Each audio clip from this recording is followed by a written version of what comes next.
18th century parents, like parents today, wanted their children to be perfect. And there was a best-selling book telling them how to achieve it. Orthopaedia, the art of correcting and preventing deformities in children, 1743. It's a huge book, and it had to be, to cover the very many things that were thought of as a disability 300 years ago. Redness is a defect of the hair. The red colour of hair proceeds from it being more nourished with the red part of the blood than with any other humour. Bleeding is a great help in this cause, but we must take care not to push this method too far. So, redheads beware. It is extraordinary how ideas of beauty and deformity change. A society with a huge amount of disability, maybe even more than half the population, still had strong ideas about improving the body to a state of perfect beauty. And ideals of beauty had an impact on real people, especially those living with disabilities.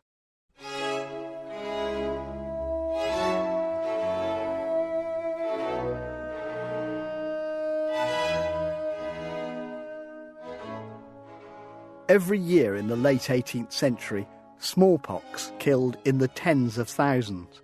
And even those who survived were often left with multiple disabilities, visual impairments, deafness, and terrible scarring. How am I changed? Alas, how am I grown a frightful spectre to myself unknown? This is the voice of one woman whose face was transformed by the disease, the writer Lady Mary Wortley Montagu. She caught smallpox when she was 26 in 1715, and she's left us this affecting account of what it was like to have to hide her face. Where's my complexion? Where the radiant bloom that promised happiness for years to come? The greatest good the gods on men bestow, even youth itself, to me is useless now. In tears, surrounded by my friends I lay, masked over and trembled at the sight of day. Mourning the loss of beauty was not just natural human vanity, because beauty was not just skin deep. Ugliness was deeply shameful. Professor Judith Hawley is an expert on 18th century culture. People often treated physical deformity as a sign of moral deformity, that your external appearance was a sign of what you were like spiritually or mentally. And this was because of the biblical idea of the mark of Cain, that the first sin led to the first physical deformities. And if you were, for example, a hunchback, as Alexander Pope was, you could be described as kind of morally distorted. And sometimes, because people couldn't earn a living through regular means, they ended up sliding morally and becoming beggars, criminals, or prostitutes.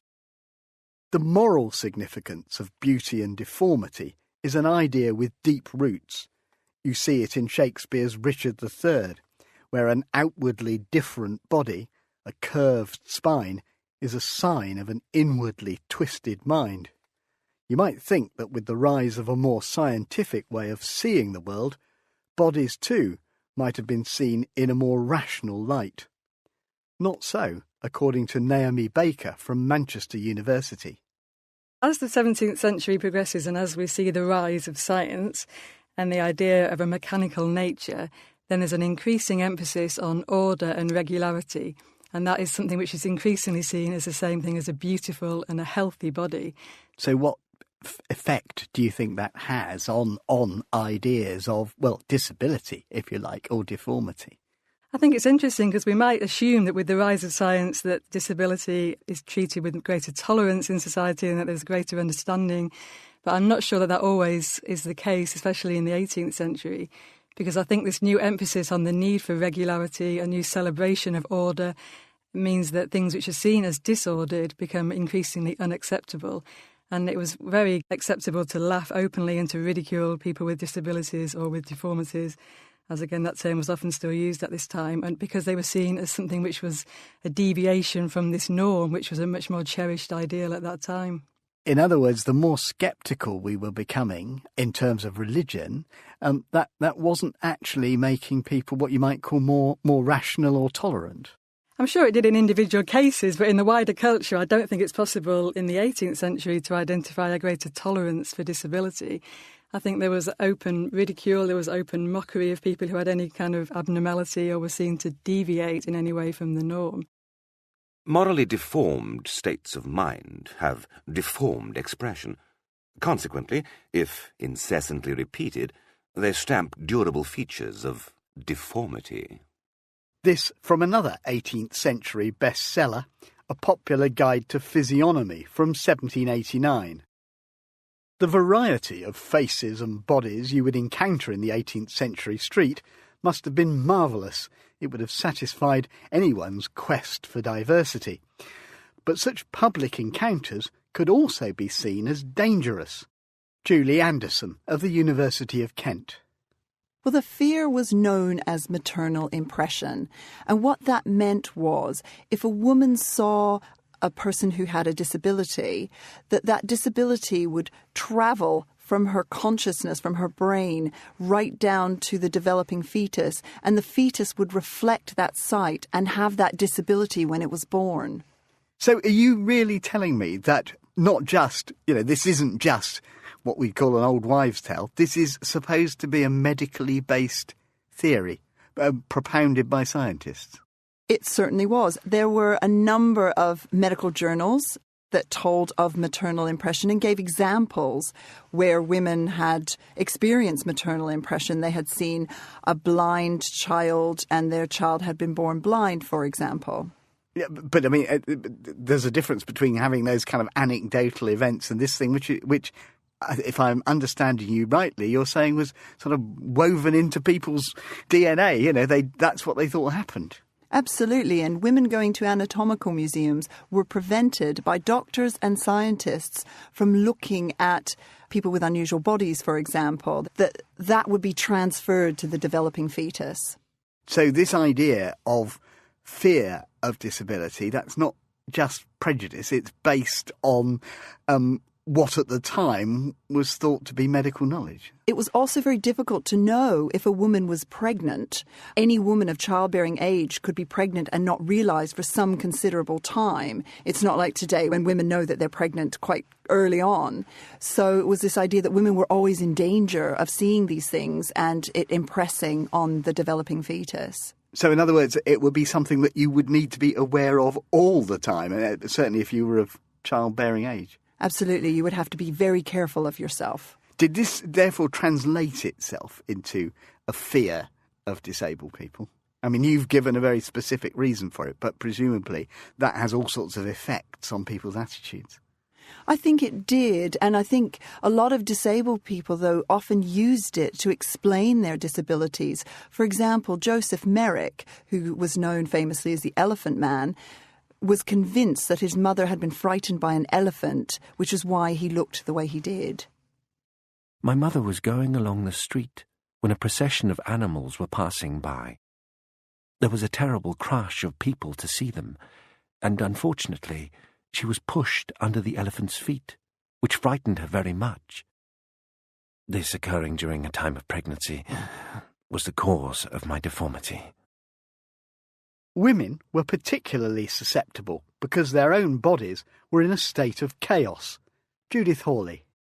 When people talk about the body beautiful, or even the healthy body, the norm is always the male body. The female body is always the abnormal. So in a way, according to medical science, it's an idea that goes back at least to Aristotle. All women are deformed because they're not male. They don't have the right organs. And there are some organs they have that people are very worried about. The womb, for example, was thought until well into the 18th century to go wandering about and bumping into other organs and causing problems, rendering women hysterical, giving them fainting fits. Well, I suppose that still goes on to the 19th century to some extent, doesn't it? With people having the vapours and retiring from life and lying on a couch. And that women just can't deal fully with an active life, and so you have to have men go out and do that for them. So women are all, to some extent, categorised as sick or disabled or deformed. And is that a general idea? I mean, that sounds like a rather way out, even in the 18th century, a rather way out medical idea. Is this something It's very widespread. You find it in the writings of the church, you find it in medical writings, it's in encyclopedias, it's enshrined in popular culture. It runs top to bottom through society. You might celebrate women for their beauty or their fertility, but they're always abnormal because they're not male. Sleeth's improvements. Ladies' backs and collars of entire steel, particularly light, neat and durable. Steel shapes to correct, improve or conceal a defective shape. Schools personally attended within 10 miles of London. This from a wonderful newspaper advertisement of 1788. With so much disability around, real and imagined, there was a lot of money to be made. Well, nothing changes, and the inventors of the day weren't slow to spot the market. J. Sleeth respectfully informs the public that he has newly invented a truss with self-acting steel parts, superior to any hitherto invented. Stockings for swelled legs, ankle and knee pieces for weakness, instruments for crooked and weak limbs, deformity of the legs corrected. Artificial limbs on a new and flexible plan to resemble nature, particularly light and safe. NB. Artificial eyes.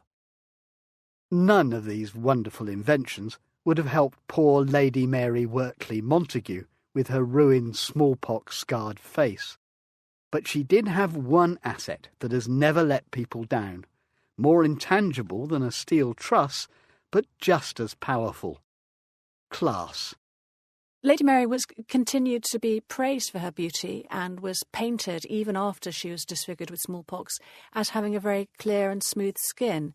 So I think because of her social status, that she was a member of the aristocracy, she could still wield power over men. So that would help in a way. The class factor could mitigate the loss of beauty to some extent. It really could. If you had money, wealth and status, that could overcome all sorts of physical problems. So is that a running theme to some extent, that class can offset your disability to some extent? Yes, being disabled could drag you down into a lower class if people treated you with scorn and not respect, or if you couldn't earn a living. But certainly the upper classes, they had medical care, they had servants, they had the money to buy adaptive devices to help overcome difficulties. So class is a very major factor. Lady Mary continued to live a long and colourful life, including travels in Turkey, love affairs in Italy, becoming mother-in-law to the Prime Minister, and pioneering inoculation against smallpox. Tomorrow, a startlingly original first-hand account of disability. 18th century MP William Hay was born with curvature of the spine. He tells us about day-to-day life in Parliament and on the streets, and gives us an unexpectedly positive and humorous perspective on his disability.